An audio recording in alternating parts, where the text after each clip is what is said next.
तेजपाल मौर्य जी, बरेली से। जी महाराज जी ये कह रहे हैं कि एक ये प्रभु की कृपा से एक सेवा करते हैं कि आसपास के क्षेत्रों से जहाँ भी इनको सूचना मिलती है, जो खंडित मूर्ति पूजा सामग्री जो लोग प्रिंट करा के ऐसे फेंक देते हैं कचड़े आदि में, झंडे आदि में, वस्त्रों में, ग्रंथों में, वो ये गंगा जी में जाके विसर्जित कर देते हैं। तो इनका एक था कि अभी फिर कुछ लोगों ने इनको बोला कि गंगा जी में विसर्जित करके उसको वो मत करो, खड्डे में। हाँ, ये बहुत उत्तम बात है, उत्तम बात। इन्होंने ये भी घर घर बांटते हैं कि कोई भी ऐसा मत करें। ये तो कह रहे हैं कि उसको किसी नदी में बहाएं, बट आपका ये कहना है कि वो छुपाएं ही क्यों, मतलब वस्त्र आदि पे या जो भी ऐसा है। क्यों पहले भी मैं इसलिए महाराज जी बार बार पढ़ देता हूँ कि ये बहुत गहरा रोग हो गया है कि वो बार बार औषधि चाहिए कुछ समय। देखो, जब तक हमें परमार्थ का ज्ञान नहीं है तो हम अपने स्वार्थ के लिए अपने गुरुजनों का, भगवान के नाम का प्रयोग करने लगते हैं। जैसे दुकान का नाम रख दिया और उसी के नाम के फिर झोले छापे। दुकान का नाम रखा भागवती और उसी के बैग अपनी दुकान का प्रचार प्रसार कर, और वो बैग में भगवान नाम लिखा हुआ है या प्रभु का रूप बना हुआ है। अब सामान लाए तो बैग को तो बैग की तरह, थैले की तरह फेंक दिया। जैसे कई ऐसे मिठाई के डिब्बे बनते हैं जिनमें भगवान नाम, कई ऐसी बहुत सी सामग्रियाँ, लोग सामग्री का प्रयोग करके उसे फेंक देते हैं। आज स्वार्थ की इतनी बढ़ोतरी हो चुकी है कि ना तो नाम का सम्मान किया जा रहा है, ना रूप का सम्मान किया जा रहा है। भगवान के रूप बना बना करके ऐसे थैले, ऐसे कार्डों में ऐसे फेंक देते हैं लोग, अपमानित कर देते हैं, या जो छवि पुरानी हो गई उसे फेंक देते हैं। हमें लगता है कि हम कैसे भगवत आराधना कर पाएंगे जब हम अपने भगवान के रूपों का अनादर करते हैं, भगवान के नाम का अनादर करते हैं, यहाँ तक कि ग्रंथ का अनादर करते हैं। आप देखो, जब जो ग्रंथ पुराना हो जाता है उसे रद्दी में बेच देते हैं। एक बार एक कागज में एक सामान आई थी तो उसमें वो देखा वो गीता जी का पन्ना था तो किसी ने दे दिया होगा। ऐसे नहीं, देखो ग्रंथों का, गुरु ग्रंथ का कैसे सम्मान किया जाता है।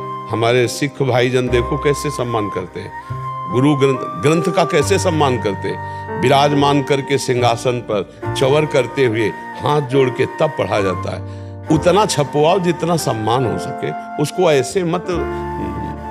जो भगवान का रूप है, भगवान की वाणी है, भगवान का नाम है, जितना आदर करोगे उतनी भक्ति प्रकाशित होगी।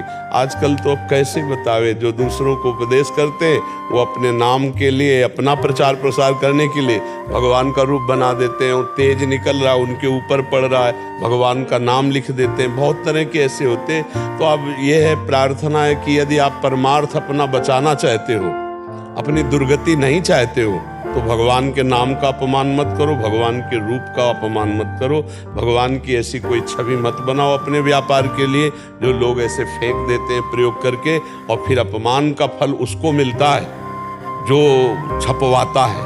ध्यान रखना, हमको भी ऐसी वस्तुएं बहुत सावधानी से, अगर कभी ऐसा कोई अगरबत्ती, धूप बत्ती या कोई पदार्थ में भगवान की छवि बनी तो हम कैंची से उतनी छवि निकाल लेते हैं और फिर गंगा जी, यमुना जी जहाँ है किनारे जाकर के एक गड्ढा करते हैं और उस गड्ढे में वो ऐसे दबा देते हैं और थोड़ा प्रणाम करके वो चल देते हैं। अब जैसे हम यमुना जी में फेंक देते हैं और वो किनारे लग जाएगी तो पैरों में तो पड़ेगी, और बहुत ज़्यादा फेंकेंगे तो यमुना जल में भी नहीं। जैसे अब हम सब वृंदावन वासी मिल के फूल डाले ना, तो ट्रक 2 ट्रक रोज फूल यमुना जी में जाए, ट्रक 2 ट्रक, क्योंकि सबके ठाकुर हैं, सबका प्रसादी निकलता है। तो हमें चाहिए कि यमुना किनारे हमें गड्ढा कर ले, अच्छे से गड्ढा करके उसमें समाधिस्थ करके उन वस्तुओं को ऊपर से रच डाल दे, तो यमुना जल भी पावन बना रहेगा और यमुना जी के तट पर उनकी समाधि हो जाएगी। तो अच्छा है, आप ये जो कार्य करते हैं बहुत अच्छा है। लोगों को जागरूक कीजिए कि वो नाम, भगवान के श्री विग्रह, भगवान के रूप, इनका सम्मान करना सीखें। आज स्वार्थ के कारण लोग भूल रहे हैं। एक आए थे, उन्होंने कहा हम छापते हैं तो हमको भी पाप लगेगा। तो कहा हमारा तो भाई भाव यही है कि कर्ता और प्रेरक, अनुमोदन, तीनों को पाप लगता है। तो बोले हमारा तो व्यापार है, हमारा तो घर परिवार, तो हम क्या करें। हम कहा ये हम नहीं कह सकते, क्या हम तुम्हारे परिवार के पोषण का मार्ग भी नहीं रोक सकते, हम ये भी नहीं कह सकते कि आप छापो। अब आप विचार कर लो, यह मतलब ये कार्य हानिकारक है, आप देख लो। ये बोले आप आदेश करो। हम क्यों आदेश करें? अब हम आदेश कर दे बंद करो तो तुम्हारे परिवार का पोषण बंद हो जाएगा। हम आदेश करें हाँ तो अपराध बनता है। तो हमने बात बता दी, अब उसको आप देखो कि आप कैसे जियोगे, आप कैसे चलोगे। महाराज जी, जो आप ये जागरूकता कर रहे हैं, इससे बहुत एक इफेक्ट भी पड़ रहा है महाराज जी। हमें देखने को मिल रहा है उसका कि काफ़ी लोगों ने ये बंद भी कर दिया है। जैसे आपने बोला कि नाम भी भागवतिक ना रखे जाएं, पैसे वाले जो स्कूल आदि में, कॉपी आदि में कहीं ना कहीं बाहर जाते हैं, तो इसका काफ़ी प्रभाव पड़ रहा है। हाँ बिल्कुल प्रभाव। हाँ, इसलिए हम बार बार भी इसको कर रहे हैं कि महाराज जी ये बहुत ज़्यादा स्तर पे मतलब अविद्या होने के कारण। हाँ बिल्कुल बिल्कुल बिल्कुल।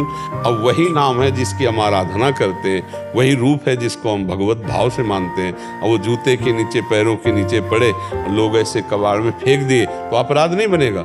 खरीदने वाले को अपराध, बेचने वाले को अपराध और बनाने वाले को अपराध, तीनों को अपराध लगता है। पर यहाँ रुपया क्या क्या अपराध कौन देख रहा है? रुपया के आगे कुछ बुद्धि भ्रष्ट हो गई, लोग समझ नहीं रहे। कौन नरक और स्वर्ग की बात करता है? अभी वर्तमान में रुपया कमा रहे हैं, खा रहे हैं, मौज कर रहे हैं, ये नहीं देख रहे कि अपराध बनेगा तो सब नष्ट हो जाएगा। ये जो लोग होश में नहीं होते ना, पूरी फैक्ट्री में आग लगती है, शरीर रोगी हो जाते हैं, वंश परंपरा चलना मुश्किल हो जाती है, बहुत दुर्गति होती है। उसका कारण ये होता है। अच्छा, वो लोग सोचते हैं ना कि थोड़ा दान पुण्य दे करके हम इस पाप से मुक्त हो जाएंगे, तो जहाँ वो दान जाएगा उसकी भी बुद्धि भ्रष्ट होगी, वो और अपराध बनेगा। अपराधी